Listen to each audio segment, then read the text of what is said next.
inside there is like thousands of people from Berlin offering place to stay. This is absolutely incredible. You just like enter the building and there are like thousands of people actually supporting, like, and they say they have like a saying on the paper in Ukrainian, in English, in Russian. В Берлине, вообще в Германии можете оставаться до 180 дней. Вы добрались, уже все хорошо. Да, это точно. Да, не. Да, давай.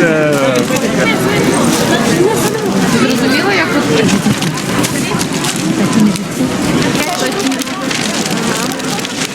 I was very scared and I had to get out from this hell, and now I'm here. I hope I'm in a safe place.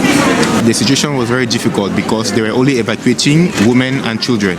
So me as a man, I was not allowed to enter in the train or in the bus, so I had to walk about 30 kilometers on foot to access the border with a temperature of minus 3 degrees, so it was really horrible.